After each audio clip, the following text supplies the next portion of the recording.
Pemirsa, kita masih di Indonesia Lawyers Club dalam episode proyek Pulau Reklamasi tak terbendung. Sekarang kita giliran dari seniman senior dan tokoh Betawi, Pak Ridwan Saidi. Terima kasih Pak Karni. 2 minggu lalu saya ke Kamal.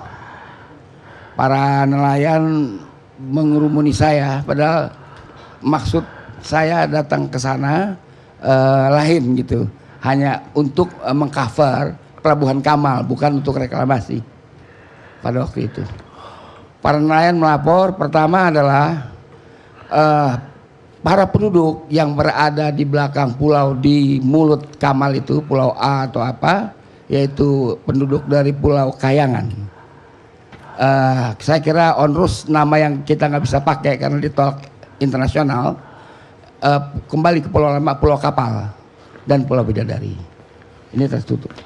Penduduk juga tidak bisa lancar dan kami kebenaran bertemu dengan penduduk dari salah satu ketiga pulau ini.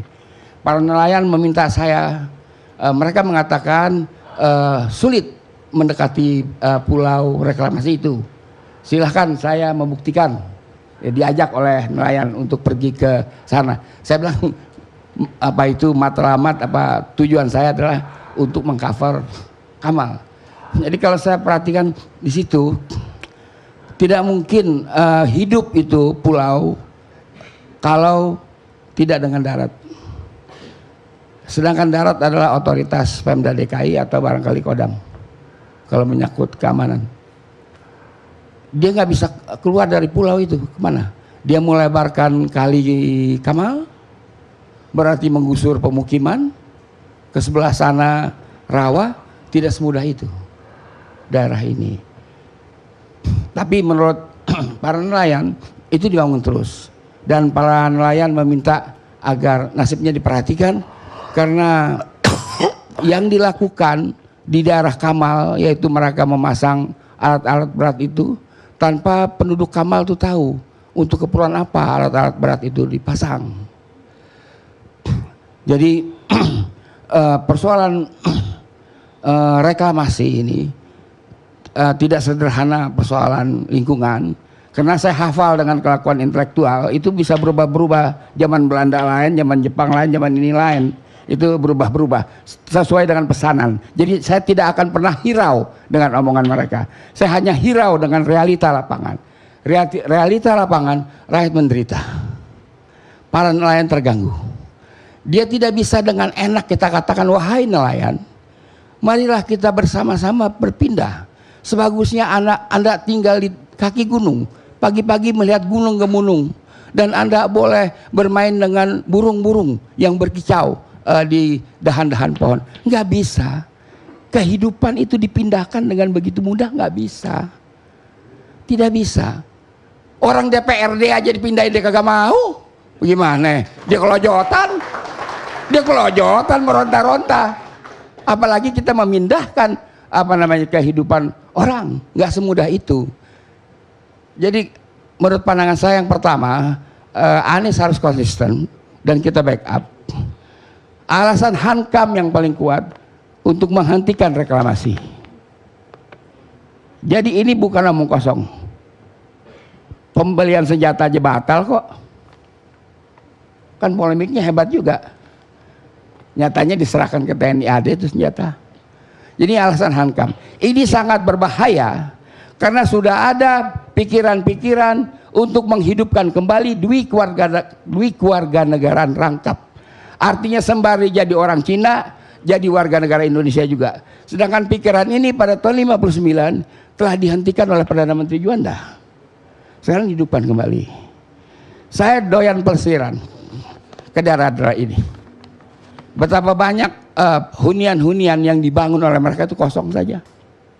Tidak ada pemukim, tidak ada aktivitas. Yang kita ketemu cuma babu-babu aja di situ. Penghuninya nggak ada. Untuk apa dia blok begini banyak hunian? Dan saya tidak lupa salah seorang tim ses Ahok ketika berhadapan dengan saya di sebuah stasiun radio, Dia mengatakan Ahok akan memindahkan 2 juta penduduk Jakarta. Itu di radio diucapkan, saya lupa di pemancar apa diucapkan itu. Jadi ini persoalan keamanan. Persoalan keamanan. Jadi bukan sesederhana itu. Jadi makanya saya bilang ibu-ibu nanti siapkan lagi argumen untuk ngata-ngatain reklamasi kalau ini dibatalkan. Kalau saya udah hafal dengan kelakuan intelektual lah. Udah kenyang saya lihat kelakuan mereka. Jadi karena itu menurut hemat saya Anies harus konsisten. Rakyat berada di belakang dia. At least statistik rakyat Jakarta 58% berada di belakang Anies. Sekarang makin tambah. Saya rasa pemerintah ini terpleset dengan memainkan lagi isu reklamasi. Secara politik isu ini akan bergulir terus sampai 19. Bahaya dia. Dia memainkan berbahaya. Jadi dia akan dipepet terus dalam soal reklamasi, baik oleh para nelayannya yang victim langsung maupun oleh orang-orang yang mempunyai hak untuk berbicara. Jadi dia salah sekali memainkan isu ini. Isu ini sebenarnya nggak boleh dimainkan karena dia pasti kepepet. Sekarang ini dipaksakan main. Apalagi yang tantang. Siapa yang berani lawan? Berhadapan dengan saya. Mau apa kau? Kau tak tahu aku siapa? Belum tahu kau aku siapa? Nggak tahu emang kita siapa dia. Jadi ini yang harus diingat, dia salah memainkan isu ini. Dia salah. Tapi memang kalau rezim sudah mau berakhir, kita tidak bisa cegah. Wassalamualaikum warahmatullahi wabarakatuh.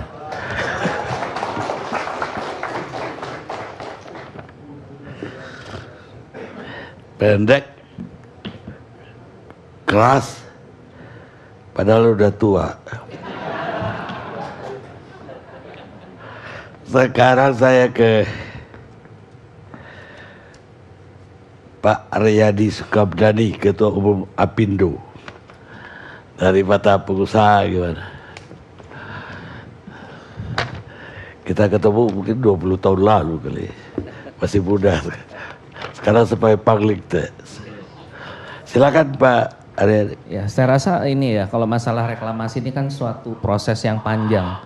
Kalau kita lihat kronologinya itu dari tahun 1995 zaman Pak Harto sudah muncul ide ini. Dan sebetulnya yang dituju oleh pemerintah saya rasa tetap konsisten, yaitu untuk menciptakan daerah pertumbuhan ekonomi baru sebetulnya gitu, untuk meningkatkan kapasitas ekonomi. Hanya memang reklamasi ini selalu menjadi masalah saat sosialisasinya kurang tepat, saat aspirasi dari masyarakat itu tidak ditangkap dengan baik dan tadi kalau saya dengarkan diwongke gitu ya, seperti itu. Jadi itu ya sebetulnya masalah yang paling mendasar, masalah di sosialisasinya sendiri. Tapi kalau kita melihat referensi dari yang ada Pak Karni, semua yang melakukan rata-rata mereka juga sukses dan menjadi betul-betul wilayah pertumbuhan baru. Kalau kita melihat mulai dari Belanda sendiri ya, Belanda sendiri kan memang sudah terkenal mereka melakukan ahlinya di dalam reklamasi, mereka juga melakukan dengan baik sebagai suatu negara maju. Kalau kita melihat di Dubai juga berjalan dengan baik dan menjadi salah satu pusat wisata yang juga maju. Hong Kong juga begitu. Jepang tadi Pak Prianto sempat menyebut Jepang, saya tidak melihat ada suatu kendala di sana yang cukup fenomenal, yaitu di Kansai Pak, reklamasi di Kansai. Ada sedikit riak di Okinawa karena itu masalahnya agak politis ya, karena pangkalan militernya Amerika di sana, jadi agak masuk politis. Tapi kalau kita bicara dalam tataran, dan terakhir Singapura juga melakukan reklamasi juga dalam jumlah yang cukup besar, dan semua wilayah itu terbukti bahwa mereka itu tumbuh menjadi suatu pusat ekonomi baru. Nah di Indonesia ini memang khususnya di Jakarta ya, ini memang kalau kami melihat dari perspektif pengusaha memang menjadi terlalu banyak riaknya yang kita lihat tidak semata-mata teknis daripada reklamasi itu sendiri Pak, tapi menyangkut banyak aspek yang sebetulnya lebih kepada aspek sosialnya menurut pandangan kami. Kalau lingkungan hidup menurut pandangan kami sejauh ini tidak ada suatu ekses yang yang kami lihat ya Pak ya, referensi dari yang ada itu yang dilakukan reklamasi dan mengganggu lingkungan hidup itu, kalau isu lingkungannya kami tidak melihat sana. Tapi kalau sosialnya itu memang yang kelihatannya menjadi masalah di sini. Nah, yang sekarang ini juga dari perspektif investor tentunya ya, ini juga menjadi suatu dilema juga kalau udah seperti ini terus mau gimana gitu, udah terlanjur jalan dan waktu itu juga sudah dilakukan proses beauty contest sehingga terpilih sekian perusahaan yang maju dan pada akhirnya mereka semua mengalami kesulitan seperti sekarang ini. Nah sehingga kalau dilihat dari perspektif investasinya Pak, kalau saya jadi investornya sih saya males gitu terusin lagi, udah nggak ada gairah kan, oh kita mau jalan juga udah ribut terus, mendingan ya mungkin dipikirkan jalan yang lain gitu. Tapi kalau tidak ada dukungan yang memang menyeluruh dari masyarakat dan ini terus menjadi bola liar terus seperti ini memang tidak baik ya menurut pandangan kami dari sisi si pengusahanya, dari sisi developernya tentu akan berat. Ya menurut saya mungkin begitu Pak Karni. Ya tapi mungkin ya kalau Belanda reklamasinya memang sangat dibutuhkan, dia mendam laut karena negerinya itu di bawah laut. Tapi di negara-negara yang Pak Aryadi ngomong tadi itu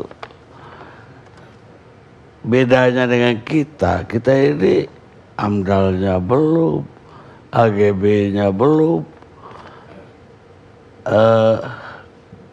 reklamasinya udah dapat izin, KLH juga belum kasih, belum kelautannya seperti Susi tadi bilang. Artinya kita ini serampangan aja masuk gitu loh, apalagi sosialnya tadi.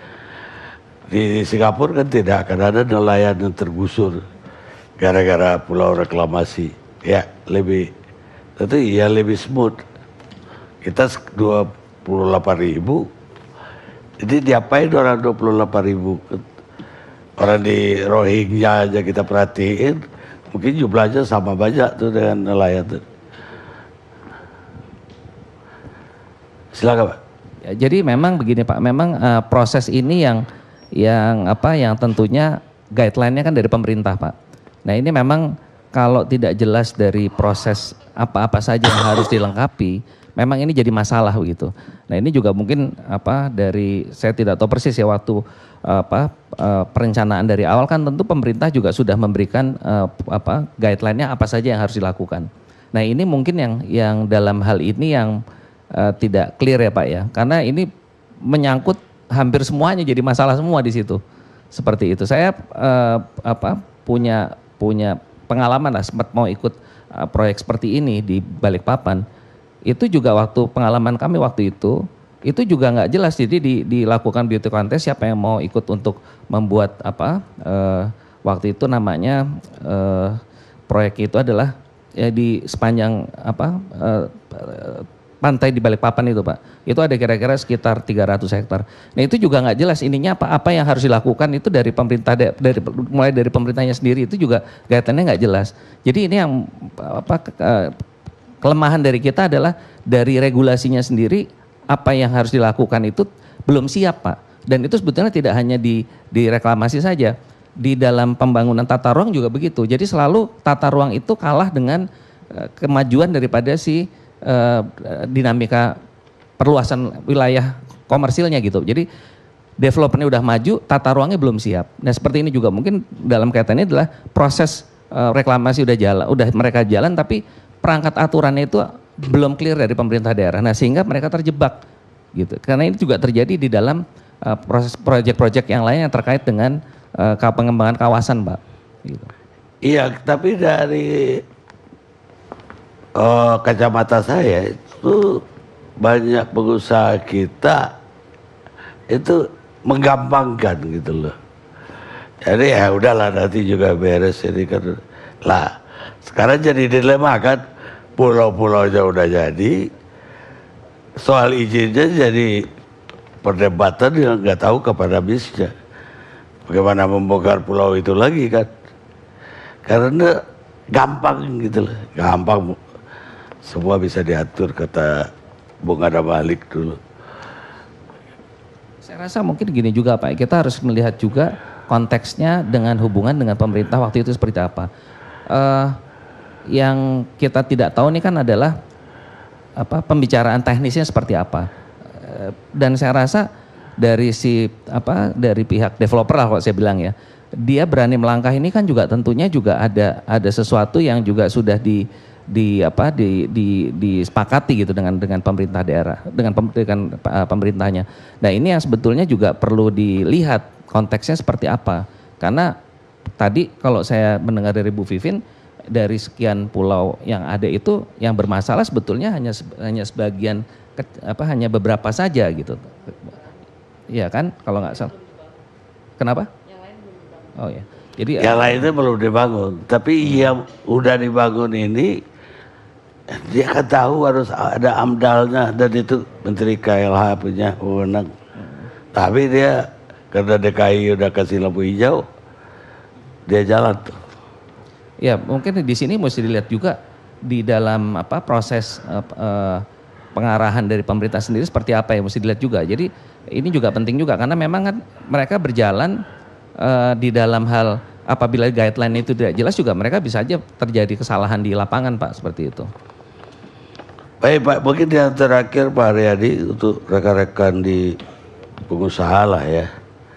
Ya tolonglah diingatkan seperti kami diskusikan tadi dengan Pak Basari. Seolah-olah perintah manajemennya itu mengikat publik. Seperti staf saya tadi nggak boleh mendekat ke pulau itu, dikejar pakai kapal pemburu. Dan itu juga berlaku di daratan, di hotel-hotel, di mall apa. Mereka, ya kita berhenti di daerah Marriott, nggak boleh mobil berhenti misal. Itu bukan haknya pemilik gedung itu. Bahkan satpam itu tidak berhak loh merogoh-rogoh. Mana dia polisi? Dia tidak punya kewenangan. Nggak bisa pemilik pengusahanya kasih dia wewenang. Bahkan untuk jurnalis tadi nggak boleh mendekat. Itu menurut pasal 18 Undang-Undang Pers 99. Itu pidana, itu menghalangi pekerjaan pers. Lah kalau itu dilaporkan dia, tapi dia nggak tahu selalu perintah komandan, siapa komandannya. Enggak, ini untuk disosialisasikan. Saya pikir kalau yang masalah kasus tadi saya pikir memang itu berlebihan ya, karena itu kan masih proyek dan orang melihat kan sebetulnya kalau itu saya setuju itu berlebihan. Tapi kalau tadi Bapak bilang di Marriott Pak, kebetulan saya juga juga pemilik hotel Pak. Jadi kalau kayak Marriott Bapak juga bisa pahami juga psikologisnya Pak, itu hotel udah 2 kali dibom tuh. Ya mau 5 kali juga yang ngebom juga bukan orang yang apa loh. Artinya kan dari pihak keamanan juga mesti melihat ya udah 2 kali dibom Pak, masa juga nggak ada kan kalau mobil berhenti dia berlama-lama di sini kan juga rawan juga Pak gitu. Jadi ini mesti dilihat dari tapi Pak, dia berhenti di public domain, Pak. Kalau public domain itu Pak bukan malah bikin macet, Pak? Ya, itu urusan Polantas, Pak. Bukan urusan pengusaha, Pak. Ya, ini kan kalau misalnya sampai dia ngeblok di dalam untuk masuk ke hotel juga gimana, Pak gitu. Nah, artinya gini, Pak, mesti dilihat proporsinya juga gitu ya. Ya, proporsi sih karena boleh. Kalau kita lihat Mega tapi Kuningan, kalau udah sampai tidak kepolisional, itu yang berwenang cuma polisi, Pak. Saya pernah nanya sama Satpam, saya kalau bawa pistol, apa yang kamu lakukan? Saya mau periksa punya surat atau tidak. Apa wewenangmu mau periksa surat saya? Kita rehat dulu pemirsa.